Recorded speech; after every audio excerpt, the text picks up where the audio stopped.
Avis vascular centre మన దేశంలోనే the best varicose vein hospital. నమస్తే రమగారు. నమస్తే జయ.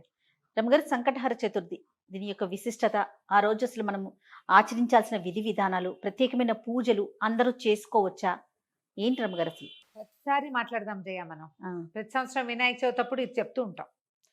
సంకటహర చతుర్థి అంటే నెలకి 2 చవితులు వస్తాయి. మనం ఎట్లా వెళ్తాం, మన కాలం ఎలా నడుస్తుంది, మంది డేట్ల ప్రకారం పోతుంది. అవును. 1, 2, 3, 4 నుంచి 30 దాకా లేదా 31 దాకా, కొండకుతో 27, 28 దాకానే.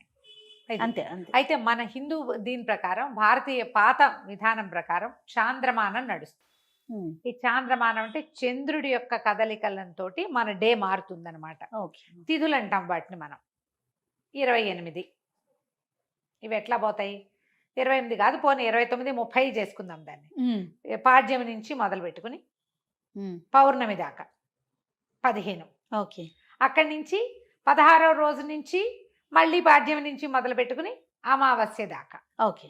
ఇట్లా మన తిథులు నడుస్తూ ఉంటాయి. ఆ. ఇందులో ప్రతి నెల 2 పాడ్యములు రావాలి, 2 విధియలు, 2 తదియలు, 2 చవితులు, 2 పంచములు, 2 షష్ఠులు, 2 సప్తములు, అన్ని 2, 2, 2 రావాలి. అవును అవును. 2 రానివి ఏమిటి? ఒకటి పౌర్ణమి, రెండోది అమావాస్య. అమావాస్య. అవి మాత్రం సింగిల్ డేట్స్. ఆ. చతుర్దశులు, త్రయోదశులు, దశములు, ఏకాదశులు అన్నీ 2 రావాల్సింది. ఏకాదశి నియమం మనకి సాధారణంగా ఉంటుంది. ఎట్లా? శుక్ల ఏకాదశి, బహుళ ఏకాదశి. ఏకాదశి నాడు ఉపవాసం ఉండటం, ద్వాదశి నాడు ద్వాదశ పారణ చేయటం మన తాలూకు హిందూ సంప్రదాయం. అవును అవును.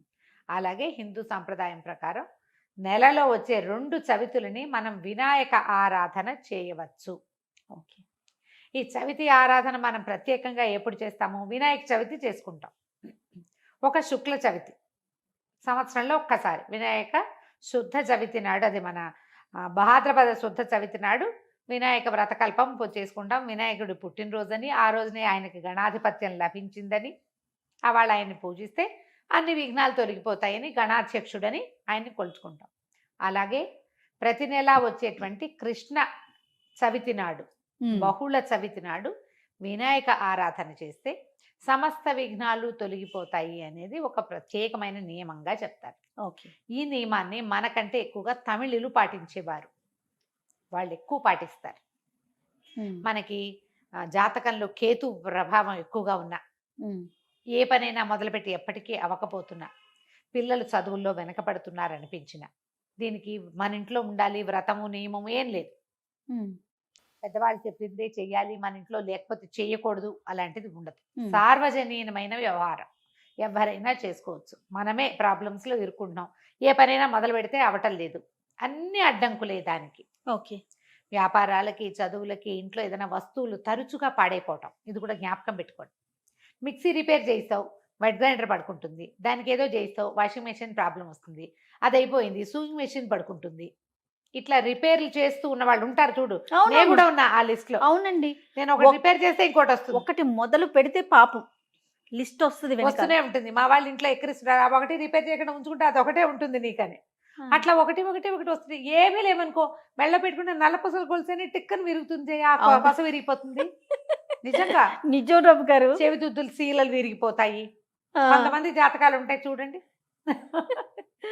ఒక వరుసగా వస్తాయి, నేను ఆగితే మళ్ళీ ఆగిపోతాయి. 2 సార్లు 2 బంగారపు వస్తువులు అయినాయి. ఓ వారం ఏమో ఒక 15 రోజుల్లో ఒక మొదటి ఫోర్ట్ నైట్ లో చెవిదుద్దు సీల బిళ్ళ విరిగి చేతిలోకి వచ్చింది, పొల్లేమో ఆ గొట్టంలో ఉండిపోయింది.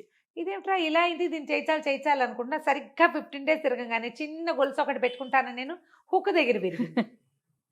దాన్ని రిపేర్ చేయించా, చెవిది ఈ గొలుసు విరిగింది. గొలుసు ఇంకా రిపేర్ చేయించలేదు, ఉంచారు. మళ్ళీ మళ్ళీ ఇంకోటి ఏదన్నా. కొత్తది వస్తుందని.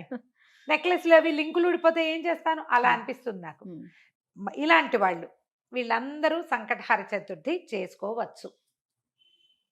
సంకటహర చతుర్థి చేసుకుంటే బిజినెస్లో ఇబ్బందులు, చదువుల్లో ఇబ్బందులు, చిన్న చిన్న ప్రమాదాలు, ఇళ్లలో ఏ పని అనుకున్నా అవకపోటాలు, ఉమ్, వీటన్నిటికీ సమాధానంగా ఉంటుంది. ఉమ్. జాతకాల్లో అయితే మాత్రం కేతువు తాలూకు ప్రభావం ఉన్నప్పుడు, కేతువుతోటి ఇబ్బందులు పడుతున్నప్పుడు, గ్రహస్థితుల్లో కేతు ఉన్నప్పుడు కూడా మనం ఇది చేయమని చెప్తారు. ఓకే. ఏదైనా ఇంటి ప్రయత్నం చేస్తున్నప్పుడు ఆగిపోతుంది, అప్పుడు కొన్ని వారాలు మొక్కుకుని మనం కొన్ని నెలల పాటు చవితులు చేసుకోవచ్చు. ఈ చవితి చేసుకోవడానికి పెద్ద విశేషమైన చేత ఏమీ లేదు. సింపుల్ వినాయక పూజే. ఓకే. దీనికల్లా పగలు ఉపవాసం, చుక్కలు కనపడ్డాక భోజనం. ఆ చుక్కలు కనపడ్డాక ఉండ్రాళ్ళు కుడుములు చేసి బియ్యపు రవ్వతోటి చేస్తాం కదా, అవో మీ ఇళ్లలో ఎలాంటి అలవాట్లు ఉంటే పాలతాకలే పెడతాం వినాయకుడికి అని మీకు అలవాటు అనుకో, పాలతాకలు పెట్టండి, మన అలవాటు ప్రకారం పెట్టుకోవచ్చు. కుడుములో ఉండ్రాళ్ళు ఆయనకి నివేదన చేసి నమస్కారం చేసుకుని చంద్రుని చూసి అన్నం తినేసేయచ్చు. పగలు ఉపవాసం ఉండే సంకష్టి అంటారు. మహారాష్ట్రియన్స్, కన్నడిగులు బాగా ఎక్కువ ఉంటారు. మన వైపు తక్కువ, కానీ మన వైపు కూడా ఇప్పుడు కనపడుతున్నారు బాగా. నాకు కూడా అలవాటు ఉంది, నేను చేస్తాం. అంటే కమ్యూనిటీ వైజ్ గా చేస్తారా రమ్మగారు? అలా ఏం ఉండదమ్మా, అలా ఎవరైనా ఇది ఓ పెద్ద పూజ హడావిడి ఏం లేదు కదా. అది ఏకాదశిలానే, ఏకాదశిలాగానే, కాకపోతే మనం వినాయకుడికి కొలుస్తాం. ఇది సంకటహార చతుర్థి. మనకి కష్టాలు ఇబ్బందులు ఉన్నప్పుడు రుణ విమోచన గణపతి స్తోత్రం అని ఒక ప్రత్యేక స్తోత్రం ఉంది. ప్రణమ్య శిరసాదేవం గౌరీపుత్రం వినాయకం ఇలా స్టార్ట్ అవుతుంది. ఆ స్తోత్రం చదువుకోవచ్చు. అబ్బే అవేవి రావండి, సుంఖశ్రీగదంత్య కపిలో గజకర్ణికః మనకు వచ్చు కదా, అంతే. ద్వాదశ నామాలు అవి చదువుకోండి. వినాయకుడికి కొంచెం గరిక, వాకిట్లో ఎక్కడైనా పెరళ్లలో ఉన్న బాల్కనీ కుండీల్లో ఉంటే గరికని పెక్కండా ఉంచుతా నేను. అవి వినాయకుడికి పెట్టుకోవచ్చు అని చెప్పి, బుధవారం నాడు పెట్టచ్చులే అని ఆ 2 గరిక పోచలు వినాయకుడికి సమర్పించడం, ఉండ్రాళ్ళు సమర్పించి నమస్కారం చేసుకోండి. ఇది చాలా మంచిది. మరి పసుపుతోటి వినాయకుడిని చెయ్యాలి అదేదో సిద్ధాంతంగా చెయ్యొద్దమ్మా. ఎంత సింపుల్గా అయినా చేసుకోవచ్చు. సాయంకాలం సమీపంలో ఉన్న ఏ దేవాలయంలోనే గణపతి చతుర్థులు చేస్తారు. అన్ని చోట్ల వినాయక ప్రతిష్ట ఉన్న ప్రతి చోట సంకటహర చతుర్థి పూజ చేస్తారు.